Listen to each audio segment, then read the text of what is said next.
Friends, आज हम बात करते हैं टेंस के बारे में। अगर हमें इंग्लिश सीखनी है तो सबसे पहले हमें टेंस को सीखना बहुत ज़्यादा ज़रूरी है। तो इसलिए हमें सबसे पहले आज हम लेके आए हैं टेंस का टॉपिक, ताकि हम इंग्लिश को आगे बढ़ने से पहले इंग्लिश में आगे बढ़ने के लिए टेंस हमें बहुत ज़्यादा ज़रूरी है। इसलिए हमें सबसे पहले टेंस सीखने बहुत ज़्यादा ज़रूरी है। अब हम बात करते हैं टेंस की। तो टेंस हमारे 3 टाइप्स के होते हैं: प्रेजेंट, पास्ट, फ्यूचर। प्रेजेंट जो अभी चल रहा है, पास्ट जो बीत चुका है, फ्यूचर जो हमारा आने वाला है। फर्दर इन्हीं को सभी को 4 पार्ट में डिवाइड किया गया: present indefinite tense, present continue tense, present perfect tense, present perfect continuous. ये टेंस हमारा कंटिन्यूस और परफेक्ट को मिलाकर बनाया गया। इसी तरीके से हमारे पास्ट के 4 पार्ट होते हैं, उसी तरह हमारे फ्यूचर के 4 पार्ट होते हैं। तो प्रेजेंट में और पास्ट में और फ्यूचर में क्या क्या डिफरेंस है उसके बारे में आज हम बात करेंगे। तो प्रेजेंट इंडेफिनिट टेंस की सबसे पहले स्ट्रक्चर देखते हैं, वे होती क्या। फर्स्ट हमारा होता है सब्जेक्ट। सब्जेक्ट के साथ में वर्ब की फर्स्ट फॉर्म या एस या ईएस लगेगा, साथ में क्या लगेगा, ऑब्जेक्ट लगेगा। तो अब हम बात करेंगे एस या ईएस या वर्ब की फर्स्ट फॉर्म सबसे पहले कहाँ यूज़ करते हैं। जहाँ पे वर्ब की फर्स्ट फॉर्म आएगी, यानी इसको किसी की भी ज़रूरत नहीं है, तो वो हमारी क्या होती है, प्लूरल होती है। क्योंकि प्लूरल जो होते हैं अपने आप में बहुत पावरफुल होती है, तो इसको एस या ईएस की बिल्कुल भी नीड नहीं होती। अगर हमारा सब्जेक्ट सिंगुलर होता है तो वहाँ पे वर्ब की फर्स्ट फॉर्म के साथ एस या ईएस लगाते हैं, क्योंकि सिंगुलर मतलब सिंगल होगा तो उसको मतलब हेल्प की ज़रूरत पड़ेगी। तो किसकी हेल्प चाहिए उसे, एस या ईएस की हेल्प हेल्प चाहिएगी, जिससे हमारा जो वर्ब्स हमारी क्या हो जाएगी, सिंगुलर बन जाएगी। और वर्ब की फोर्थ फॉर्म की हम बात करते हैं तो हम क्या है, वर्ब की फर्स्ट फॉर्म के साथ में आईएनजी जोड़ देते हैं, वो हमारी वर्ब की फोर्थ फॉर्म हो जाएगी। जैसे हमने एग्जांपल लिया डू का, जिसमें वर्ब की फर्स्ट फॉर्म यह होती है डू या डस, सेकंड हमारी होती है डिड, थर्ड हमारी होती है डन। इसी तरह हमारा प्रेजेंट इंडेफिनिट टेंस बन गया है। अब हम बात करते हैं नेगेटिव सेंटेंस की। नेगेटिव कैसे बनाएगा, यानी जो हमारी नेगेटिविटी वाली जो बात होती है, जहाँ नकारात्मक सोच होते हैं, वहाँ सेंटेंस में हम नोट यूज़ करते हैं। सी के साथ में क्या आएगा, डू आएगा, डज, डू या डज प्लस में नोट और प्लस में वर्ब की फर्स्ट फॉर्म के साथ में ऑब्जेक्ट लगेगा।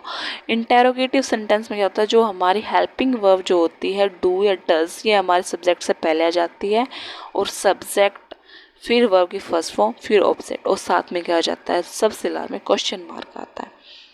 फिर हम इसके एग्जाम्पल की बात करेंगे।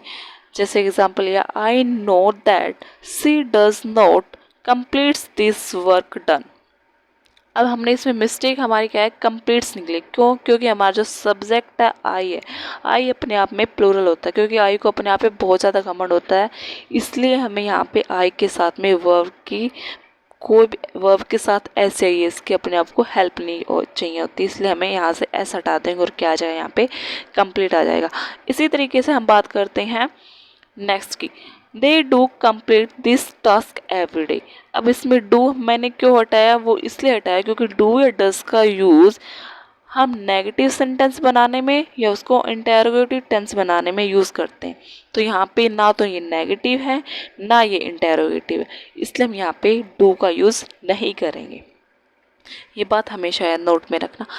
जैसे हमने एक एग्जाम्पल लिया, what does he writes a letter. Writes जो है हमारा, हमने क्या लिया, एस ए एस लगा दिया, और साथ में हमने क्या कर दिया है, डू के साथ में ई एस लगा दिया है। तो यहाँ पे ई एस की ज़रूरत नहीं पड़ेगी, क्योंकि हमने ऑलरेडी डू के साथ ई एस लगा दिया है। तो हम यहाँ पे क्या यूज़ करेंगे, ओनली वर्ब की फर्स्ट फॉर्म यूज करेंगे। What does he write a letter, ये बिल्कुल करेक्ट फॉर्म है। या हम इसको ऐसे लिख सकते हैं, व्हाट डज ही राइट, या हम इसको ऐसे लिख सकते हैं, do he writes a letter, does he writes a letter. इसी तरीके से हम बात करते हैं अभी प्रेजेंट टेंस का यूज़ कहाँ कहाँ करते हैं।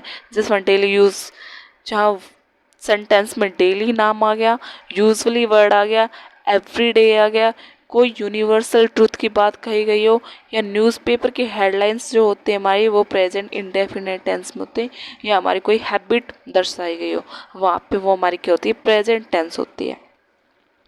मेन बात हमने क्या याद रखनी है कि जो हम वर्ब की फर्स्ट फॉर्म होती है इसको किसी की हेल्प की जरूरत नहीं होती, क्योंकि अपने आप में पावरफुल होती है, मतलब प्लूरल होती है वो। जहाँ पे ई एस या एस लगा देते हैं वो अपने आप में क्या बन जाती है, सिंगुलर बन जाती है। और डू या डज का यूज़ हम कहाँ करते हैं, नेगेटिव या इंटरोगेटिव टेंस बनाने में करते हैं। अगर हमें कोई भी सेंटेंस दे रखा है, बीच में डू या डज आ जाता है, तो या तो उसके अंदर कहीं ना कहीं नो या नेगेटिव थिंग की नकारात्मक सोच की बात कही गई होगी, या किसी से कुछ कहा गया है, मतलब क्वेश्चन किया गया होगा, या डब्ल्यू फैमिली यूज़ की होगी।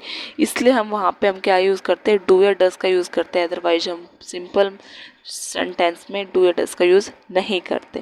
और साथ में याद रखना, daily, usually, everyday, universal truths, newspaper की हेडलाइंस, हैबिट, ये सब हम सभी में हम क्या क्या यूज़ करेंगे, प्रेजेंट इंडेफिनेट यूज़ करेंगे।